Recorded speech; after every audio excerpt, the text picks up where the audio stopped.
బంగారు పండ్లు అనేటువంటి అనుదిన వర్తమాన కార్యక్రమం చూస్తున్న మీ అందరికీ ప్రభువైన యేసుక్రీస్తు వారి శ్రేష్టమైన నామంలో వందనాలు శుభములు తెలియచేసుకుంటూ ఉన్నాను.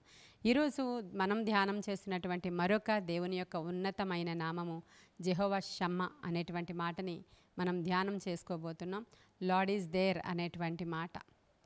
మరి మనం ఈ మాటను ధ్యానం చేస్తూ ఉన్నప్పుడు దేవుడు ఎక్కడ ఉంటారు, దేవుడు ఏ స్థలంలో నివాసం ఉంటారు, పాత నిబంధన కాలంలో దేవుడు ఎక్కడెక్కడ ఉన్నారని భక్తులు కనుగొన్నారు, నూతన నిబంధనలో ప్రభువు ఎక్కడుంటాననేటువంటి వాగ్దానం మనకుంది.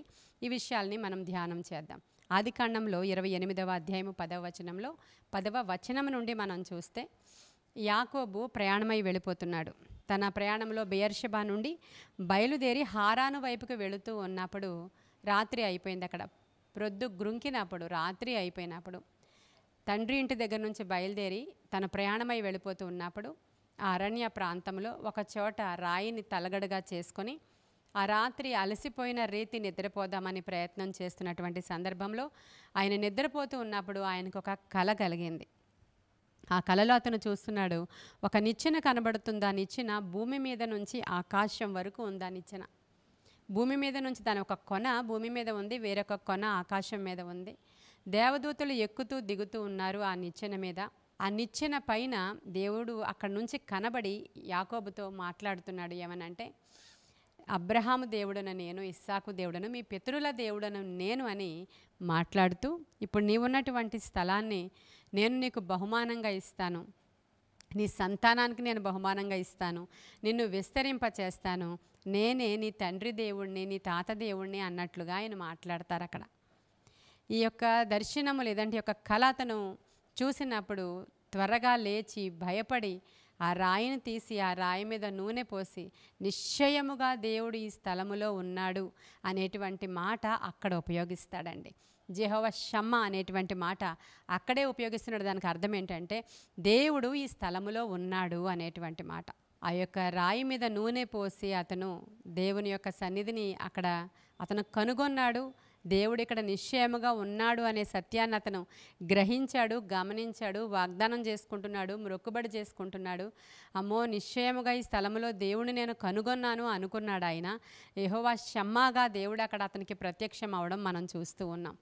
ఇలాంటి సందర్భమే మరొక చోట మనకు కనిపిస్తుంది. నిర్గమాకాండంలో 3వ అధ్యాయము 2వ వచనంలో మోషే గొర్రెలను మేపుకుంటూ వెళుతూ ఉన్నప్పుడు, ఆ సీనాయి కొండ మీద గొర్రెలను మేపుతూ వెళుతూ ఉన్నప్పుడు సడన్గా మండిపోతున్నటువంటి మండుతూ ఉన్నటువంటి ఒక పొదను చూస్తాడు ఆయన.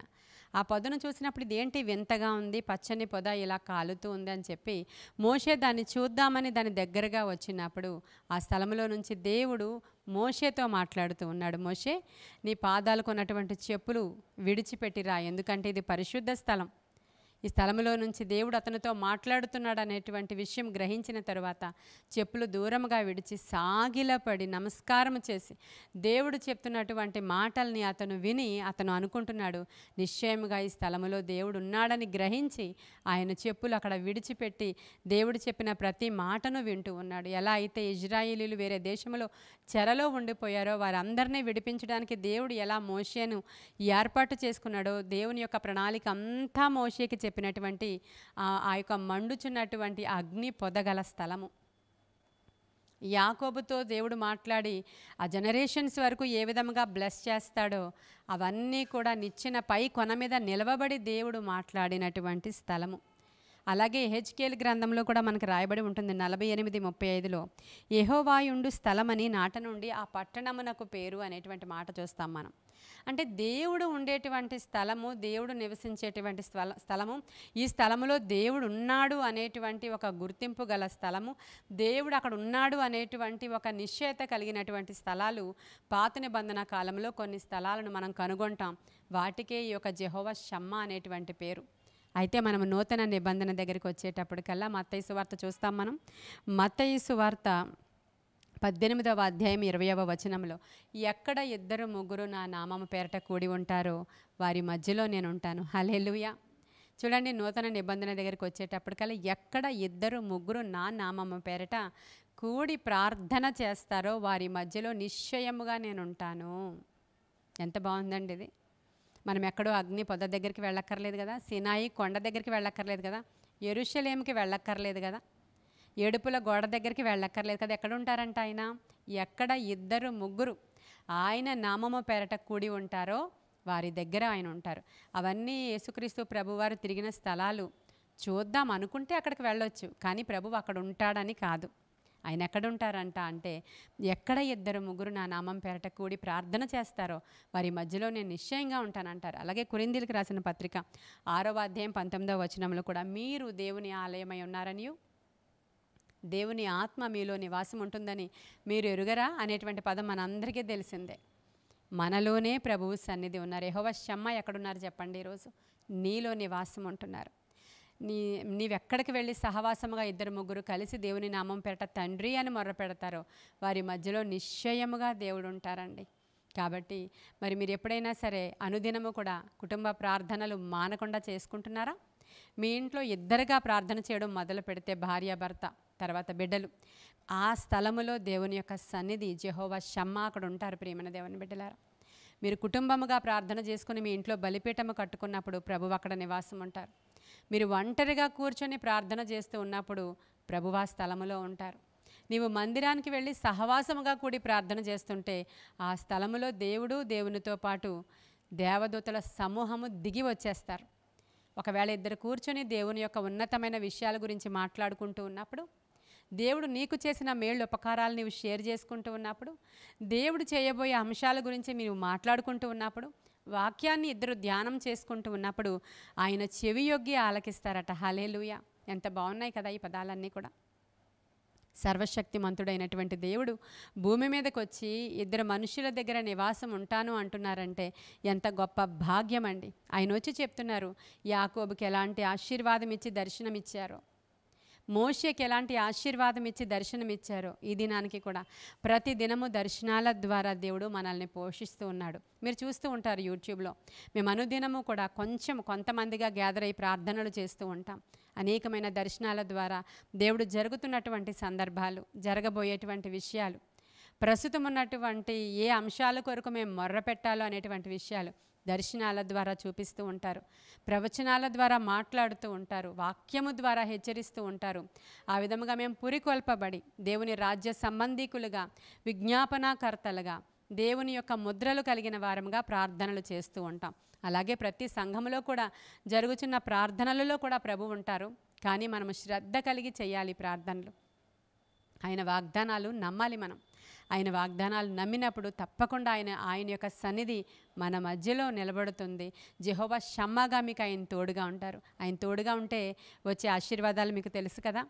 ఆయన నేను నీకు తోడై ఉన్నాను, నేనే నిన్ను ప్రేమించేటువంటి దేవుడనని, నేను నిన్ను ప్రేమిస్తున్నాను గనుక నేను నిన్ను అపాయం నుంచి తప్పిస్తున్నానని, నేను నీ కుడి చేతిని పట్టుకుంటున్నానని, నువ్వు భయపడకని, ఇవన్నీ వాగ్దానాలు కూడా దేవుడు ఆయన తోడుగా ఉన్నాడు అని చెప్పడానికి ఎన్నో వాగ్దానాలు ఉన్నాయి మనకి. కాబట్టి ఈరోజు వాగ్దానాలన్నీ ఎత్తిపెట్టి ప్రార్థన చేయండి. ప్రభువా, నీవే మాకు తోడుగా ఉన్న దేవుడవు, అనునిత్యము మాకు తోడుండి నడిపించండి. నీవు మా పక్షముగా ఉండగా మాకు విరోధి ఎవడు నాయనా, నాతోనే ఉండు నాయన అని ప్రతి నిత్యము కూడా పరిశుద్ధాత్మ సహాయం మనం అడిగినప్పుడు, ఇజ్రాయేలీల్ని దేవుడు ఎలా అయితే పగలు మేఘస్తంభముగాను రాత్రి అగ్నిస్తంభముగాను తోడుగా ఉండి నడిపించుకొని తీసుకుని వెళ్ళారు. ఆయన అంటున్నారు, మరి గ్రద్ద తన రెక్కల మీద, పక్షిరాజు తన రెక్కల మీద ఏ విధంగా తన పిల్లల్ని మోసుకుని వెళుతుందో నేను మిమ్మల్ని అలా మోసుకుని వెళ్ళలేదా అంటున్నాడు ఆయన. ఆయన అంత సమీపముగా ఉండే దేవుడు. ఆయన రెక్కల క్రింద దాస్తాడు, ఆయన రెక్కల మీద ఎక్కించుకుంటాడు, ఆయన చేయి పట్టుకుని నడిపిస్తాడు. ఆయన సన్నిధి మనకంటే ముందుగా ఆయన సన్నిధి వెళుతూ ఉంటుంది. ఇదే మాటని మోషే అడుగుతున్నాడు, దేవా ఇదిగో నాతో మాట్లాడావు, నడిపించావు, మేము వెళుతూ ఉన్నాము. ఈ ప్రజలు ఏదో సణుగుతున్నారని నీ సన్నిధి మాకు దూరం అయిపోతే, నీ తోడు మాకు దూరం అయిపోతే మేము ఏ విధముగానూ ప్రయాణము చేయలేము గనుక, ఒకవేళ నీ సన్నిధి కానీ నాకు తోడుగా రాకపోతే నేను ఇక మీదట ప్రయాణము చేయును అని డిక్లేర్ చేస్తూ ఉన్నాడు మోషే. అప్పుడు దేవుడు ఏమంటున్నాడంటే, సరే నీవు ఇంతగా నన్ను అడుగుచున్నావు కాబట్టి నా సన్నిధి నీకు తోడుగా వస్తుంది. హల్లెలూయా. మరి అనుదినము కూడా మీరు అడుగుచున్నారా? బయటికి వెళ్ళినప్పుడు, అయ్యా నీ సన్నిధి నాకు తోడుగా కావాలి. లోపలికి వచ్చినప్పుడు, అయ్యా మా ఇంట్లో నీ సన్నిధి మాకు తోడుగా ఉండాలి. మన పిల్లలు బయటికి వెళుతున్నప్పుడు, మా బిడ్డలకు కూడా మీ సన్నిధి తోడుగా ఉంచండి అయ్యా. ప్రయాణాలప్పుడు అయ్యా నీ సన్నిధి మాకు తోడుగా ఉంచండి. పగలు ఎండ దెబ్బైనను రాత్రి వెన్నెల దెబ్బైనను తగులకుండా నీ సన్నిధి మాతో ఉంచి తోడుగా ఉండండి అయ్యా అని అనునిత్యము మనము ప్రార్థన చేసుకోవలసిన వారమై ఉన్నాం. ప్రార్థన ప్రతి పరిస్థితిని మారుస్తుంది. మీరు అడిగితే దేవుని యొక్క సన్నిధి ఎల్లవేళలా మీకు తోడుగా ఉంటుంది. కాబట్టి ఇట్టి కృప మీకు ఇవ్వాలని, ఇట్టి కార్యాలు మీ గృహాలలో జరగాలని, నీ బలమైన కార్యాలతో మమ్మల్ని అభిషేకించిన ఆయన అని ఈ వాక్యము వింటూ ఉండగా మీరు అడగాలని ఈ కొన్ని మాటలు దేవుడు మన వెనుకడిలో దీవించునుగాక. ఆమేన్. ప్రార్థన చేసుకుందాం. మహాపరిశుద్ధుడవైన తండ్రి, మహోన్నతుడవైన దేవ, సర్వాంతర్యామి, సత్యవంతుడా, సజీవుడా, జీవాధిపతి నీకు వందనాలు నాయన. నాయన షమ్మా నీకు వందనాలయ్యా. మా మధ్యలో ఉన్నవాడా నీకు వందనాలయ్యా. నీ సన్నిధి మా మధ్యలో ఉంచి అనునిత్యము మాకు తోడుగా ఉండి మమ్మల్ని నడిపిస్తున్నందుకు వందనాలు. ఈరోజు ఎందరైతే వాక్యం వింటున్నారో వారందరితో కూడా మీ సన్నిధి ఉంచమని, నాయన నీ సన్నిధి కాంతి వారి మీద ఉదయింపచేయమని, ప్రతి అపాయం నుంచి విడిపించమని, ప్రతి విధమైన కీడు చెడు తీసివేయమని. నీవు తోడుగా ఉంటే ఏ లోటు రాదు ప్రభువా. నీవు తోడుగా ఉంటే వారు జలములలో బడి వెళుతున్నా దేవా అవి వారిని ముంచవు తండ్రి. ఈ వాక్య లేఖనాలు వారి జీవితంలో నెరవేర్చబడునుగాక. ఆత్మశక్తితో వారు నింపబడుదురుగాక. ప్రతి రోగం ఆ గృహాలను విడిచి పారిపోవునుగాక. ప్రతి విధమైన అప్పులు, బంధకాలు, చెడు కీడు యేసునామంలో బయటికి పమ్మను ఆజ్ఞాపిస్తున్నాను. నీ మందసము వారి ఇంట్లో తోడుగా ఉంటే అతడు ఏ విధముగా ఆశీర్వదింపబడ్డాడు అలాగే నీ సన్నిధి వారికి తోడుగా ఉంచి ఆశీర్వదించి మీరు నడిపించమని యేసయ్య శ్రేష్ఠ నామంలో అడుగుచున్నాము తండ్రి. Amen. Amen. God bless you.